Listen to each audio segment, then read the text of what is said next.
Mirzo Bobur buyuk sarkarda. Mirzo Bobur hayotida juda katta bir voqelik bor. Dunyoda ko'p sultonlar, podshohlar o'tgan. Ular taxt uchun farzandlarini ham qurbon qilishgan. Lekin Mirzo Boburda o'zgacha bo'lgan. O'zining farzandi uchun o'zini o'sha hattoki hayotini tuhfa qilgan. 3 marta farzandi atrofidan aylanib uning kasalligini olgan, dardini olgan.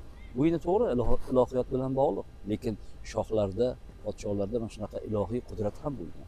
Mirzo Bobur mana shunday buyuk bir ota tarbiyasini olgan buyuk shaxs sifatida ham gavdalangan. Ayniqsa dunyoda Mirzo Boburni juda katta imperiya tuzganlik bilan baholanadi. 3 ta davrga bo'lingan. Bu Farg'ona davri, Hirot davri hamda Hindiston davri. 10 ming qo'shin bilan 100 ming askarni tormor etishga ham Bobur taktikasi bo'lgan.